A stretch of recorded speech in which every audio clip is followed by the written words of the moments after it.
Welcome to Behind the Sports Medicine Podcast, the podcast that pulls back the curtain on the evolving world of sports science. I'm Andrew Rizza, an athlete trainer with decades of experience in professional, collegiate, and high school sports. And I'm Cameron Roth, an orthopedic surgeon and a consultant for the Chicago White Sox. In each episode, we'll explore the real-world challenges and opportunities facing today's human performance professionals. Our hands-on experience is transforming sports medicine and breaking barriers through innovation and teamwork. Hey, everybody. Welcome to this week's Behind the Sports Medicine Podcast. Today, we're joined by Dr. Sarav Shah, an orthopedic surgeon and chief of the Division of Sports Medicine at New England Baptist Hospital, as well as the co-director of the New England Baptist Hospital Sports Medicine Fellowship and Shoulder and Elbow Fellowship. Dr. Shah, welcome to Behind the Sports Medicine Podcast. Awesome. Thanks for having me. I'm super excited to be with you guys. What initially drew you to orthopedic surgery and specifically to sports medicine and shoulder and elbow surgery? I'll be honest with you. I've had a strong interest in shoulder from the get-go. And then, it was advised to me, I like sports, love sports. My residency director kind of pushed me in the direction to keep in mind that sports medicine, you're able to do more things, right? You don't want to limit yourself from the jump. So that's kind of what pushed me to do sports and shoulder. Orthopedics from the beginning, I was initially interested in hand, honestly, because my father had an unfortunate lawnmower accident that kind of pushed me towards orthopedics, and I was the one that found the finger and stuff like that. You know what I mean? So that's what kind of drew me in that direction. But then from there, it was sports and shoulder. Once through medical school, kind of see the differences and rotate through ortho. It kind of pushed that way after I saw the sports aspect and the shoulder aspect. It was just more fun for me. You mentioned that you knew you wanted to do shoulder from the get-go. What is it about the shoulder that's so attractive to orthopedic surgeons? I think that's an excellent question, and something that medical students and other residents should keep in mind and try and think about. For me, to do shoulder means I take care of everything in the shoulder. So, being sports and shoulder allows me to do anterior bank arch in an 18-year-old, but then, I'm going to do a shoulder replacement in a 75-year-old. So, the shoulder is complex. It's dainty, if you will. It's less forgiving than a knee and a hip, maybe. So, it takes a little bit more, I would say, attention to detail. And I kind of nerd out on that a little bit. So, I think that's something that's alluring when there's so many facets you have to take into account. But when it's a hit, it's a home run. So, you can get back their upper extremity mobility and function is like the best feeling in the world. Did you have a specific mentor or clinical experience early on that really shaped your experience in your training? Yeah, early on it was David Dines. I'm not sure how familiar, he's a HSS shoulder upper extremity surgeon, but he was the chairman when I started intern year at North Shore LIJ, my residency, and then he kind of transitioned, away from LIJ, but I worked with him essentially for 7 years, 5 years residency.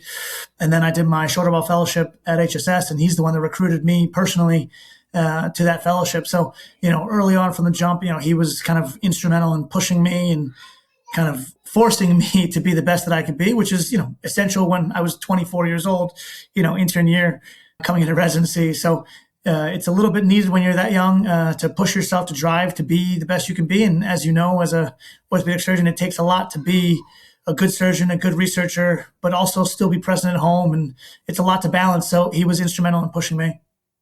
I actually don't know him personally, but obviously HSS has world-renowned faculty, and that must have been quite the experience to have him as a mentor for 7 years. Yeah, and he holds you to a higher standard. So that kind of pushed me to I've always said, I'm trying to emulate him, so it always just means a little extra to have that, father figure type. Once you hit that home run, it's like now getting to the next level with, if it's rehabilitation, it's working with athlete trainers, working with physical therapists.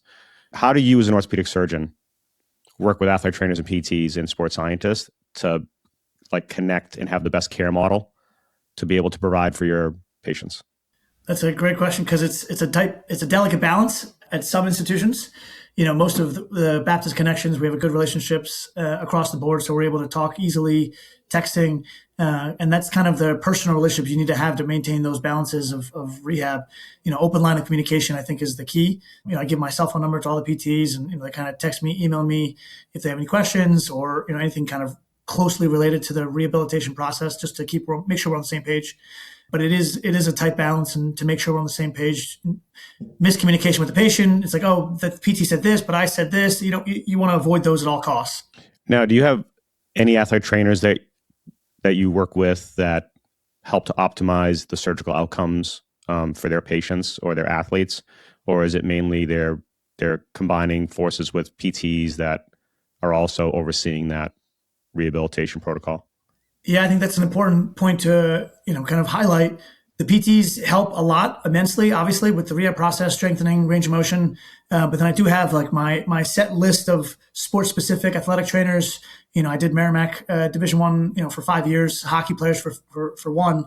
Get them back sport-specific hockey. So they're working on more agility, skating drills, those types of things to get them back on the ice at a accelerated pace. I would say is kind of the goal. So yeah, there's definitely those unique athletic trainers that push the athlete in that sport-specific manner, which is crucial.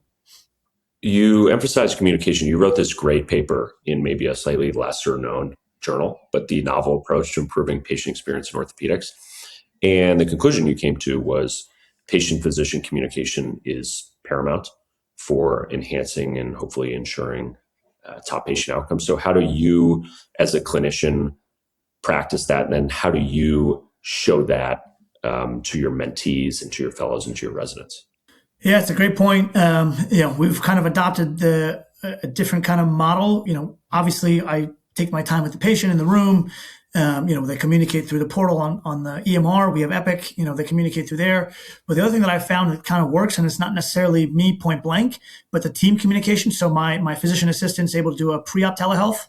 So they go over everything once again, 2 weeks before the surgery, saying, hey, Dr. Shah's plan is XYZ. The rehab process is, XYZ, partial weight bearing, for X amount of weeks. Here, brace wear. This is optimization. Here's some, worry about falling in and out of a, shower, right? Upper extremity, you're going to trip, trying to reach out to grab something. That's where people fall.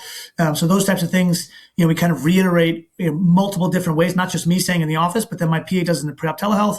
And then my scheduler sends out pamphlets and packets, pre-op as well. And then I think multiple streams, and then I have videos on my website. So I think multiple streams of communication is how you achieve it.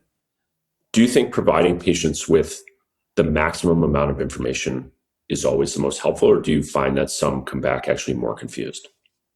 There are always going to be those that come back more confused. I'm not going to sugarcoat it, but I'm a big believer in sharing as much information as possible and letting the patient kind of absorb it. And we're I would say lucky to be in an area where the medical literacy is a little bit higher. I have patients coming in, you wouldn't believe the questions they've actually read, watched my videos, watched my lectures, and they come in and they ask, what's the actual metal alloy for the shoulder replacement? Right? Like questions that you wouldn't expect any patient to ask. So yes, to a certain percentage of patients, maybe it is too much information, and maybe I do talk a lot and talk faster, and maybe it's too much for them to absorb. But if they come back and they say more questions, we just do another telehealth, we talk it over again, kind of iron out all the issues. And again, between me, my PA, my scheduler, there's 3 different waves and probably 3 different levels of communication. So I think we've, reduced, that's actually a good study. We probably reduced the amount of phone calls that we receive post-op because of how much we communicate preoperatively. So let me ask you this. I'm 2.5 years into my career, and I've had the experience a few times where I'll show up to the preoperative area for shoulder surgery and I'll examine the patient. We'll do forward elevation and strength testing, and they'll go 180 and they'll 5 out of 5 strength. And I said, well, how are you feeling? I said, well, I feel great. And I said, so why are we doing surgery on you? And then we won't end up doing surgery because those patients don't need surgery, and they're very excited. But then I'll read my clinic notes and say, well, why did we sign this patient up for surgery? Maybe they had, moderate glenohumeral arthritis, a little bit of rotator cuff arthropathy, and maybe they had a limited exam or limited pain on that clinic day, but I haven't seen them for 8 weeks. Have you done anything to prevent patients showing up in the pre-op area who have improved on their own? Or do you have any advice in us for our early career physicians who that's happening to? Yeah, I'll go back to that pre-op telehealth. That's kind of saved those, for lack of a better word, awkward moments. In that pre-op telehealth, my physician assistant will ask them how they're doing. Are they improved? The main objective for the majority of the surgery we do is pain relief. So they say, they take and plus my research coordinator is there. So she takes all the pre-op scores. So she does pre-op VA, visual analog score for pain, pre-op ASES score. So if those scores are like significantly higher than when we saw them at the initial visit, my physician assistant goes over with them and says, hey, you're doing kind of too well here. You know what I mean? So that does alleviate those types of concerns for sure. Also, to, I guess, piggyback off that question, what role does physical therapy play in those patients that are showing up for that telehealth and the communication between the physical therapist or even the athlete trainer and your PA and yourself? I find that there is less of that communication with newer clinicians coming out versus more seasoned clinicians. Is there something that you would say would be helpful in that same regard to physicians like Dr. Roth or even yourself as far as communication on our end to help you if somebody is improving with PT and was scheduled for surgery? What would that communication be? Yeah, I think it's more of a trust thing between the PTs and the surgeon. Half of my clinic is like second opinions, and it's sent from the physical therapist like, hey, they're not getting better, go see the surgeon to have surgery. But if someone is improving and, God forbid we have them scheduled for surgery, the PT will send me an email and to be like, hey, they said you're scheduled for surgery, but they're making kind of improvements here. Maybe we can chat. And I'll try and schedule the talks back to back. So on my drive home, I can at least call them and, get an update from them and make sure we're all on the same page and kind of doing the right thing by the patient. Do you find that your second opinion patient visits are mostly talking patients out of surgery or talking patients into a different surgery? Because it may be regional, because in Boston, you're arguably surrounded by the most accomplished and respected orthopedic surgeons in the world. In Arizona, I find all or the majority of my second opinions are talking patients out of surgery. But do you have a different experience at the Baptist? Yeah, I mean, I get a lot of the complex stuff. So it's a lot of talking patients into a different type of surgery, like for a massive rotator cuff or something, there's only a few in the area that do the lower trapezius tendon transfers, or, maybe we're doing a lat transfer for a massive subscap tear or, something along those lines. That's the vast majority of them. And maybe I'm on, compared to you, maybe I'm on the aggressive side, but it's not a lot of, kind of talking out of surgery if they have. Because when they come with me, they're coming with imaging, with full thickness tears. You know what I mean? It's not necessarily, just partial thickness tears that are indicated somewhere else that we're trying to talk out of it or something like that. You talked about lower trap transfers and lat transfers. So obviously shoulder surgery has evolved significantly, even in the past decade since you've been practicing, and even in the past 2.5 to 3 years since I've been practicing. What advances in shoulder surgery do you think have had the biggest impact on our patient clinical outcomes? I mean, the biggest game changers, LTT, lower trapezius tendon transfers have been like a game changer for me personally. And I'm sure, West also, it's just, and we've actually published this paper, the incidence of shoulder arthroplasty under 50 has gone up 300% in the past 5 years. So we have to find ways to at least buy time, right? We're not necessarily saying that you're saving arthroplasty, but if the initial arthroplasty is at 45, it's not the first revision I'm worried about. I'm worried about the second revision. It's a custom implant at that point at, 15 plus 15 plus, you get to 70 and you need a $30,000 implant for a surgeon who's not going to do it anyway, so the LTTs for massive cuffs have kind of bought maybe, 7, 8, 10 years, which would then at least elongate that 45 to 55, which is way more reasonable. And then in that paper, we also discussed doing a cam, a true arthroscopic cam for, OA patients, intact cuff. And that's been shown, with the Peter Millett data, at least 80% survival at 10 years. So if you can do one of those two things, that has changed the game in terms of, how we can prolong the start of the clock for the arthroplasty. And then you talk about what's the other been the game changer is the technological advances in the reverse is what is, you talk about bigger impact. That might even be bigger impact across the country, just making it more facile and I would say modular so that maybe the community, surgeon who does maybe 10, 15 a year, those don't end up being disasters, right? Like the national rates across the country for all these complications are less than 1% across the board. With the modularity, the stability is increased, the implants are better, the screws are better, the fixation's better, all across the board. I think that's been the biggest game changer for sure. I have so many more questions. Go for it. Well, I have a follow-up to that. Actually, it made me think for a second because of the aging population that we see. You said there's a 300% increase in, was it arthroplasty? Is that correct? Shoulder arthroplasty under 50. That was JSCS. We published it 2 years ago. Is there anything that shows above 50 with the aging population?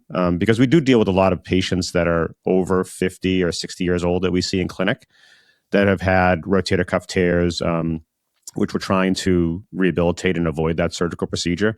Is there any data that shows that there's an increase in arthroplasty in above 50-year-olds? Yeah, there definitely is. It's just not as interesting. Like, I didn't pursue that as the research idea because the under 50 population, it was not only increased 300%, but it was increased complication rate. So that's, you want to avoid that. Like under 50, the complication rate went from, cumulative 3 to 4% for over 60 versus under 50, it was 12%, right? Like crazy high comparatively. So, the numbers have gone up across the board in the country, right? Like now shoulder arthroplasty reverse, in fact, eclipsed anatomics 2 years ago as the most popular arthroplasty, over anatomics. I think it was like 5 years ago it eclipsed it. So now but it's still not close to hip and knee, by the way. Hip and knee is still, far and away high volume compared to shoulder. But, the arthroplasty in the country has gone up significantly, yes. Do you think that's a pendulum that has swung too far in the favor of the reverse? I was listening to Mark Frankel talk, and he's, one of the biggest innovators of the reverse arthroplasty. And it seems like if you get a 75-year-old patient with 130 degrees of active forward flexion, but a little bit of pain, they get a reverse. I mean, some surgeons in Boston who only put in reverses only. Do you think the pendulum may have swung too far and maybe we need to get back to more of a 60-40, 50-50 ratio with an anatomic, or even they have new bearing surfaces where you do a hemiarthroplasty and leave the glenoid alone? That is an 18-part question, my friend. All right, so one at a time, right? The pendulum has swung too far? Yes. So I've actually dedicated, we have 4 papers out, and I'm actually presenting the latest one in Japan in September. So we'll get to that at the end if you want. But we looked at, surgeon decision tree for appropriateness of anatomics. And then at the end of the 3-part study, we found that if you follow our surgeon-based algorithm, 92% of patients achieved SCB, not MCID, but 2 standard deviations above the mean for ASDS for anatomics. So yes, the pendulum has swung too far. The anatomic is not dead, but you have to follow the stringent indications. If you follow our surgeon decision tree, 92% achieve SCB at 2 years, right? And then the 4th one is we're looking at, one of the other companies that I'm a consultant for. They actually have a machine learning model, right? Based on 10 million data points, they can predict your ASDS function, complication rate, and revision rate at 1, 2, 5, and 10 years. So now this latest paper is man versus machine, right? We take the surgeon decision tree versus the machine learning and what are the kind of differences there. So that'll be interesting. We haven't finished that one, so I can't go into that one more, but that I think is going to be super interesting. But the other point that you were making, the 75-year-old, you have to start to also look at the numbers in the country, right? And this is not a morbid kind of discussion, but the average life expectancy in America for a male is 78. So if you have a 75-year-old coming in, yes, they're getting a reverse, if they have any sort of cuff tear issues, right? Like if you're a tennis player, if you're a active guy, an MRI proven no cuff tear, then yes, we can discuss anatomics for sure. But you have to take it with a grain of salt, because if there's any cuff tear, if there's 130 elevation, not 160, that 130, you're getting a reverse, yes. Because the odds are I can give you a reverse that lasts you at least 10 and you'll be 85. Right? I mean, at 85, unless you're perfect health and you're a tennis player, then we can talk anatomic. Again, I'm open to it. But realistically speaking, 85, cuff tear, 130, you're going to get the best longevity and reliable, predictable functional outcome with the reverse.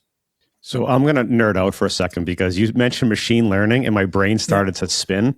You talk about predictors and machine learning. Where does AI help us with this in the future, with determining outcomes for patients that have maybe an irreparable rotator cuff tear or something along the lines of an anatomical arthroplasty? Like, where is that going to help you as a surgeon on predicting the best for that patient?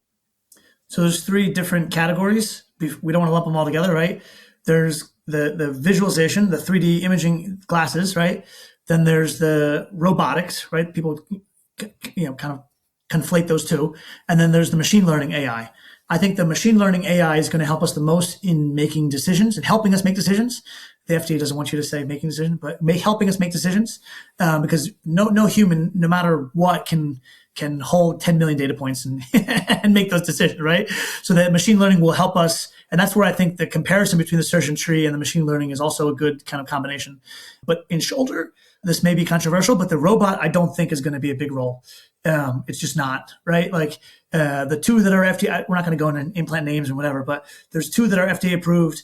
One of them only helps you put the pin in for the central pin, which is important, right? But there's another system that, guides you based on the CT and helps you put in the pin, helps you depth of ream, helps you implant positioning. That's way more useful than just putting in one pin, right? And then the third one, that's the second one that's FDA approved, doesn't do any glenoid reaming. So it kind of just sets you up, right? So like, what's the value, the true value, other than marketing, other than, kind of patient allure? I don't see the value in robots in the shoulder, unless they're going to tell you, hey, they'll do the ream, like in a uni knee, they do the ream for you. They stop precisely where you're supposed to stop, which is kind of the hardest thing in the uni knee. Unless they do the glenoid reaming for me, I don't see the value for the robot, honestly. So you're not a fan of the robot, but what emerging techniques or technologies are you excited about? So I was lucky enough to get the under the hood view. There's one of them coming where the glasses is kind of like, you see the 3D model in your brain, but you can run through different pin placements in that, and then they run the machine learning outcomes based on the base plate positioning of what might have changed based on off your pre-op plan intraoperatively. So stuff like that, where you can actually change the plan and then see it out, like that Tom Cruise movie, The Minority Report. You know what I mean? Like, you can see what's going to happen. That, I think, is more valuable than necessarily, okay, here's your plan, and here it is, 3D image of your plan. Like, you should have that 3D model in your brain, right, for the plan. Unless it's actually in real life showing you the plan and where to move your hand to match the plan, I don't think the glasses kind of help you there, no. Speaking of technology, what are your thoughts on the new wave of rotator cuff augmentation? So I have 3 papers out on rotator cuff augmentation, right? So I think it's going that direction. And if you're a surgeon who doesn't believe that, then, maybe time to retire. Because it's going to the point where they're going to have a CPT code for augmentation. Because if they don't, then these ASCs are going to go out of business, and the insurance companies are just going to run away with all the money. So it's definitely going that way, because all 3 papers, so there's 3 categories of augmentation. There's mirror stimulation, there's injectables, and then there's patch augmentation on top, right? We're not talking about a gap. We're not talking about LTT or superior capsular reconstruction. We're talking about augmentation of the repair with the patch. All 3 have shown to lower re-tear rates. So if the insurance companies actually care about patient outcomes, if the surgeon center actually care about patient outcomes, it's going to be augmentation. And, the Rohe score, healing index, that plays a huge role. Obviously we have to be cost conscious, but in most of these patients, let's be honest, if they're over 65, have one of these diabetes, 2 tendon tear, these kind of risk factors that are at risk for not healing. Even some of the ones that are under 65 have these, diabetes, former smoker, 2 tendon tear. These are all risk factors for, and you look at the Rohe score strictly, you're looking at 12 to 25% healing rates, which are not good. You know what I mean? It sounds like you maybe a little bit more, I don't want to say aggressive, but you like to use the patch augmentation more, and obviously the literature bears it out. Is there a Rohe score? Do you have a minimum threshold for Rohe score for patch augmentation? Yeah, 45%, right? Like, once you tip over the majority, that's kind of, nudging you in that direction to use it. And I've kind of gone back and forth. You have to keep in mind what you're dealing with. If it's diabetes poor tissue, you're kind of leaning towards the kind of scaffold augment, versus if you're kind of a larger tail, 2 tendon tear, maybe you need more structure, maybe you're leaning towards the structural augments, right? There's different variations on which augments you're going to use. And I've gone back and forth. That's why we have the data for all 3, because it's a variant of what you're going to put in. If it's a better bone patient with maybe a male, under 60, then maybe I'm doing mirror stimulation, because then you can afford that, because that bone is just so much better. You don't need to put in, kind of exogenous, pig mucosa tissue. You know what I mean? So you want to avoid it if you can. But I'm a big believer, based on the data. It's not just my belief. It's based on the data for the improved healing rates and lower re-tear rates with augmentation. Now, there's one thing that we see a lot of, and it's, we see a lot of athletes in our clinics, whether it be recreational athletes, play tennis, pickleball is a big one now. We're seeing a lot of injury. What are the biggest differences between treating elite athletes or athletes in general and the general population? So I would answer that in 2 ways. The first is they want to get back so bad that some of the ones that you're like, like it wasn't, maybe I could have done an extra anchor or an extra something. They kind of make you look good, because they want to get back so well that they rehab it, and their bodies are just different, right? Like a D1 athlete versus me is just different. So their healing potential is going to be better because they're just built biologically better, right? And then the other thing I would say, the other flip side of that is the demand is higher, right? So, they want, and they're on board with it. They want everything fixed. They want every pet out there into their health, maybe more than the 50-year-old recreational athlete. They want to know exactly what's going on, every kind of update. They're into it. So it's more exciting because then they're as much into it as you are, like that's kind of rare sometimes. So it's fun that way when they're like kind of into it and high-fiving you as excited as you are, you know what I mean? Nerding out with it. Now, do you have that conversation with that person that is looking and seeing these professional athletes that are coming back faster than typical you, me, or Dr. Roth? Do you have that conversation with them that biological healing is biological healing and you got to kind of stick to the protocol and listen to your therapist? What's the conversation on follow-up post-surgery with you? Yeah, and I feel like you guys did your homework. These are all my papers, right? So we published the Division I collegiate, and that was kind of the ones we wanted to point out was not just professional, right? Like it's common, more commonsensical to think like professional's not the same as me, but like I did, Brandeis and other kind of Division II, Division III schools, and they think, okay, this D1, Ohio State guy got back to 10 months post ACL, I can do the same. And we published that paper. It's just not, right? Division I versus Division II and Division III, it's not equivalent in terms of return to play rates and times. And then the other paper that actually won Best Systematic Review of the Year in Arthroscopy Journal, we have set out minimums, right? So minimum 10 months for return to sport, and you have to pass 2 of the functional tests. If you do those 3 things, right, 10 months, minimum 10 months, and 2 out of the 2 functional tests, your re-tear rates drop 3 times. So, I use that clinical data to show them, right, from the jump, you have to pass. It's not just, Dr. Shah thinks it's been great, and then you go back.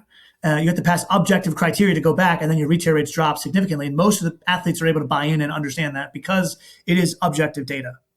So in the same vein of us doing our homework and talking about patient outcomes, can you talk to us a little bit about how social determinants of health influence clinical outcomes of patients who are undergoing rotator cuff repair? So ethnicity, socioeconomic status, comorbidities, et cetera.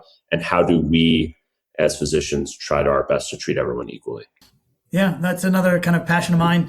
I'm part of the J. Robert Gladden Society, which is the Minority Orthopedic Surgeon Society. They gave us a kind of a grant to do that study. So it was 2 separate studies. One rotator cuff was in JSES, and we had 2 more for shoulder arthroplasty, like 2 different projects, But the one for shoulder arthroplasty I'll focus on because that had the more meaningful data and more easily readable data, I will say. It was a higher rate of humeral fracture and dislocation in patients who are from a higher deprived state, meaning not just race necessarily or even socioeconomic status necessarily. It was, is there someone at home that can drive you to PT? Or help you with the sling, right? Like, do you have a car at home? Or do you have to get in an Uber or a Lyft or public transportation, right? Like all these things people don't realize. You may fall down the bus stairs. You may, you may dislocate, putting on the sling back on or putting your shirt back on because there's no one there to help you at home. Those types of things I think are being underrated. And you asked about how you can incorporate that into the office.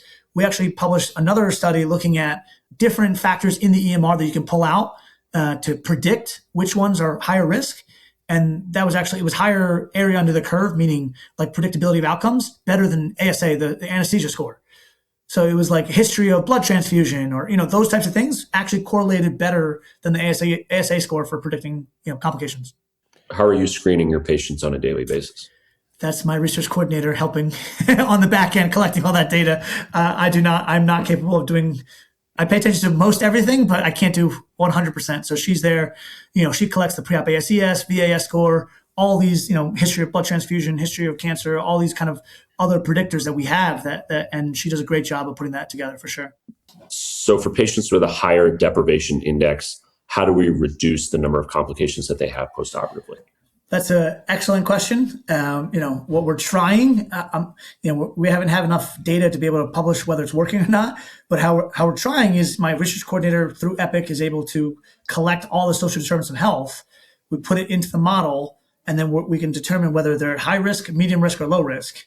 And then the ones that are high risk are the ones that we, maybe have 2 pre-op telehealths, or we have additional paperwork that we sent them, or stuff along those lines that kind of pay a little bit more attention to those people that we know that are higher risk, but haven't been able to quantify that whether that actually makes a true clinical difference. My hope is that it does, but it's just something that we just have to continue to strive to get better at. Thoughts on balloon spacer for massive irreparable rotator cuff tear? How much time do we have? That is almost, I don't never say never in medicine, and you don't want to go too far on either end. But orthopedic data is not the best the vast majority of the time, except in this case. We have like a randomized control trial that shows there's no real benefit to the balloon in terms of versus a partial repair in good studies that were published in large, impact factor journals. So, my stance on it is if you need a balloon and you're in that much pain and you have poor function, you get a lower trap. And the argument on the other side is, they're trying to save the reverse in a 7-year-old with a massive cuff. But then if they have good function and it's just pain, how bad is the pain? And is the balloon going to help the pain? I'm not convinced. The balloon theoretically will help you with function, right? So, there's better options, I think, on either side of it. Young massive cuff gets an LTT versus old massive cuff, probably looking at a reverse anyway. Well, and the cost of it too, right? The cost is insane. So, how do you justify that is I would say a null-sum game.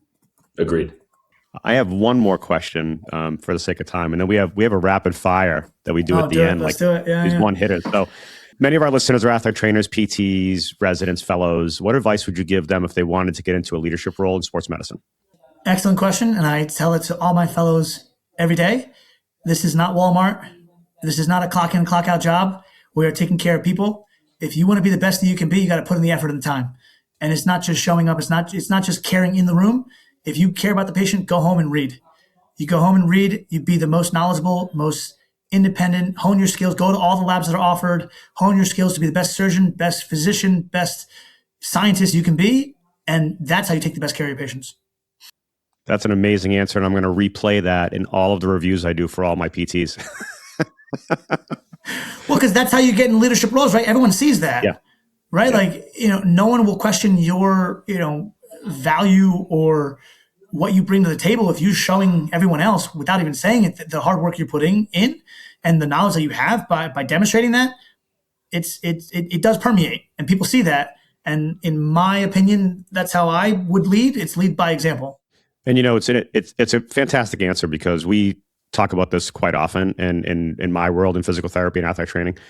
And all of the students or clinical students or staff therapists that come up, I always tell them, you have to put in the extra time. Again, it's not a 7 to 3 or a 9 to 5 job. You have to put the effort in. And if you want to get to know the surgeons and the other therapists and the other scientists in the region, you have to go out and knock on the doors and make yourself available. And you got to do the work for the patient, because that's what we're in it for. And if we're not doing it, then you're not doing your job as a clinician. But also, to get to the next level, you have to be able to provide that type of ability to make yourself available. So that was fantastic. All right, ready for the lightning round? Let's go for it. What's the procedure that you do that you think works the best, so makes the biggest difference in patient clinical outcome? So I'll give you two answers. Number one and number two. Number one is my favorite of all time, Bankart remplissage. It is the most satisfying. You take that pre-op picture where they're sitting out the front and get that last picture, so 3 in the front typically for me, Bankart, 2 remplissage in the back. And you see that centered head, and that 18, 20-year-old is back to collision sports and like living their life of happiness, which I am no longer able to do at 38 years old. It's like the best feeling in the world. And number two is MPFL, TTO, MPFL, patellar instability. You give them back their freedom, mobility, and I'm pretty aggressive on cartilage repair also. Macy is my preferred treatment in that modality. And it's a long haul, but it's also a big gain. And most of my patients who get these, kind of TTO, MPFL, Macy's, they're in their 20s. And we're not doing this in 55-year-olds, but they're in their 20s and 30s, and they're back to their daily life. And they come in at that 8-week, 10-week mark, give you that big hug, like, hey, I can run again. I can, you know what I mean? Like, I can swim again. I can do my sporting activities. That's the favorite. That's how it makes everything worth it, right? Is what you were talking about. Why you put in the time. That's what makes it worth it. One surgical intervention that changed your practice. LTT, lower trap, because I watched one in fellowship, right? It's not like it was popular when I did my shoulder elbow fellowship even. But it's fun to learn. The anatomy's fun, and it's very tedious in terms of number of steps to do. and you can kind of screw up any single one and it ruins the whole thing. So in that sense, a little stressful, tedious, but has changed my practice in terms of giving me that medium ground. What can I do in that tweener 53-year-old with a massive cuff that I don't want to put a reverse in? What can I do? That's been a game changer, right? And we're in the process of collecting that data, comparing the ones from my surrounding practice area who end up did either a revision repair or reverse versus LTT at 2 years, and revision rates, complications, all that kind of stuff. So it's comparable to the reverse is kind of the bottom line at the midterm, so 3 to 5 year mark. We'll see long term. Obviously, I don't think that's going to hold up, but at least if you can buy them 5 to 10 years, it's kind of a win. Research question in sports medicine that you wish you had the answer to right now. Cartilage repair.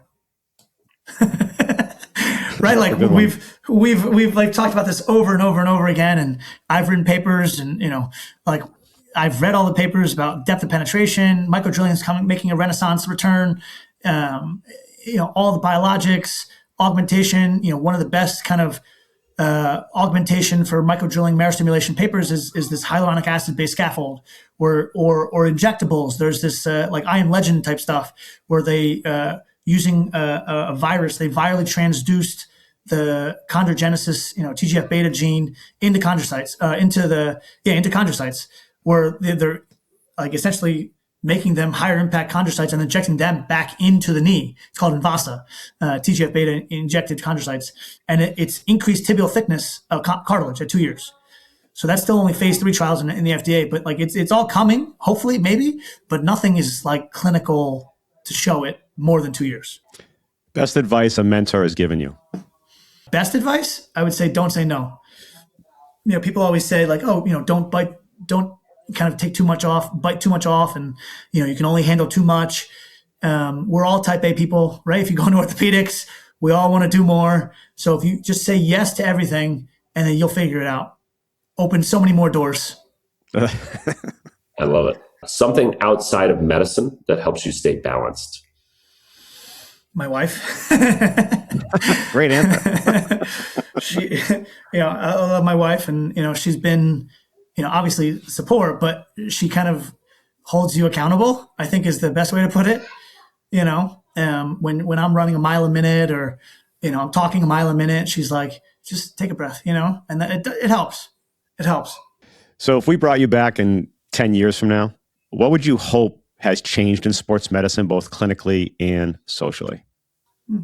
That's a good question. What I hope would have changed, because I'm on both sides of the pendulum or world, if you will. I want more collegiality between sports medicine and shoulder elbow.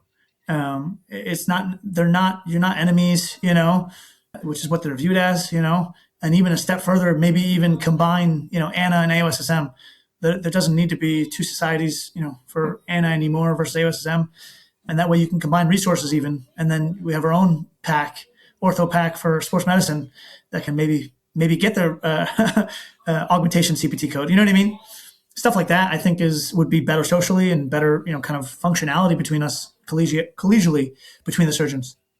That's great. To open up a little bit more controversy, you did a sports medicine fellowship. Yes. Why did you do a subsequent shoulder elbow fellowship? Do you think after a sports medicine fellowship, you need an additional shoulder elbow fellowship? And then what do you think of full upper extremity fellowships? So that's an excellent question. And I've even said this to people, the interviewees that ask me that question in the interview room. I've said to them, I'm a big believer in the two fellowship, and depends on where you do it. Obviously, if you're doing a sports fellowship, you should be able to do, I would say, a more straightforward, let's say reverse, right? If it's a massive cuff or OA kind of patient, you should be able to do that. But there's a big difference between, like, I don't say no to anything in the shoulder. I did, I think, 27 revisions last year, right? Like, not mine, but like I get everybody's revisions because I did 800 replacements my HSS year in fellowship.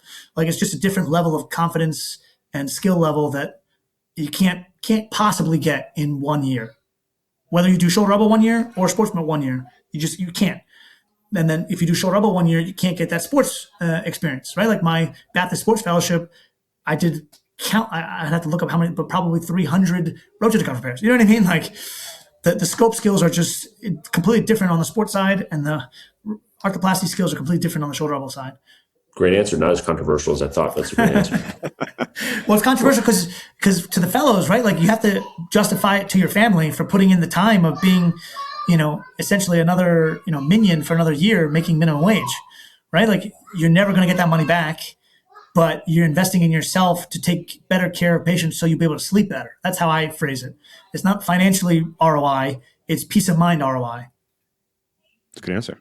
I love it. That's awesome. Well, Dr. Shah, thank you for coming on the podcast today. We truly appreciate your insight and what you do every day. And hopefully we continue the conversation at a later date. It was great. Appreciate it. I thoroughly enjoyed the discussion. Thank you, guys. Thank you. Yeah.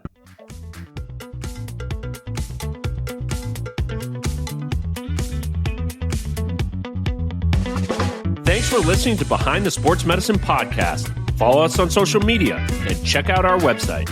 The information shared on this podcast is for educational and informational purposes only and is not intended as medical advice. Please consult a licensed healthcare provider for guidance related to your specific situation. We'll see you next week.